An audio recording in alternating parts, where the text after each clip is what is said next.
Hey YouTube, what's going on? It's me, Alanander. It's been a long time since I last posted a video, but things have been crazy around here. But finally, I'm posting this video today because I have a really interesting story to tell today.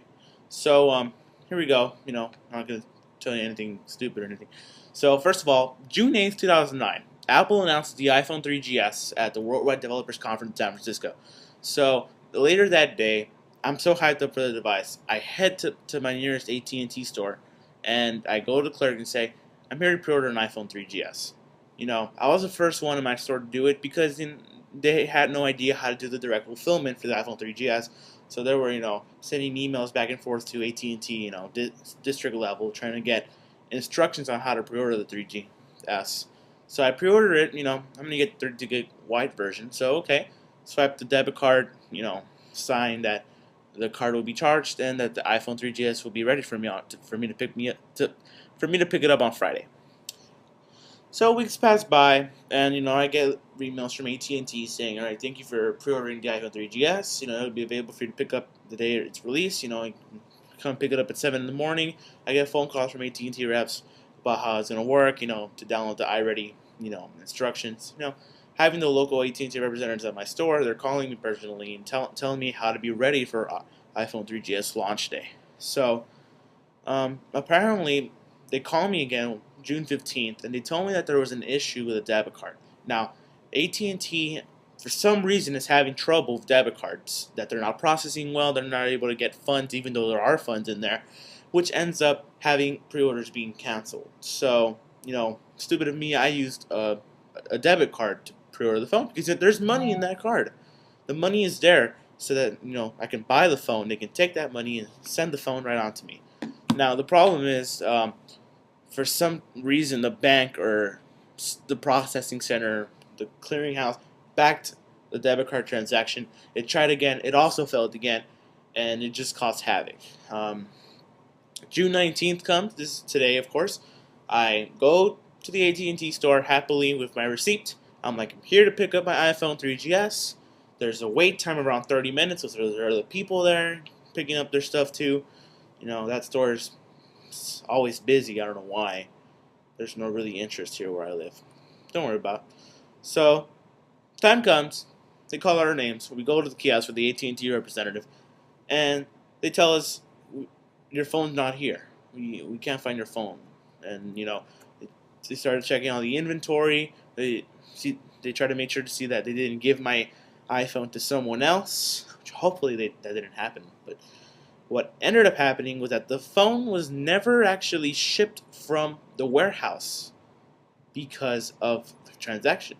AT&T canceled my order without my, permission, without me knowing at all about what happened to the transaction. So they said that, and I told them, of course, that I used a debit card, and they said, well, we've been having issues with debit cards, and I freaked out. I was like, okay, so what are my options? First, do you guys have any iPhones in stock that I can purchase?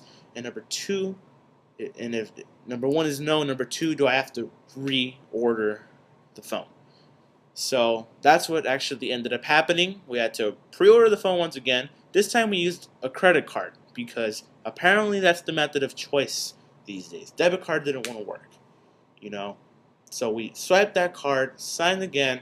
Now we have to wait a few more days for the phone to arrive. I think what's going on is that there's already inventory in for the phone, right? So I think it's actually going to be a little bit faster for the warehouse to actually send the phone. The phone arrives, 32 gig white. They'll call me up and say, your phone's here, come pick it up, and we'll do the same. Now, an interesting note is that I'm not going to pay the $499 early upgrade fee. I'm going to pay the full discount, $299. And the reason this is because my dad, he has Verizon, broken down Motorola Razr. Trust me, it's broken down. So, what am I going to do with my 3G? There are options where I can send it off to Gazelle.com and get money for it, but dang, I don't want to do that. And my dad, he sold his iPod Touch a few months back to cover financial things. So I said, Dad, why not I just give you the 3G and we'll open a new line and we'll buy the iPhone 3GS with that line, and then we'll have AT&T swap the SIM cards and the phone number so that I can have the 3GS and he can have the 3G. And we agreed to this. AT&T said it was possible.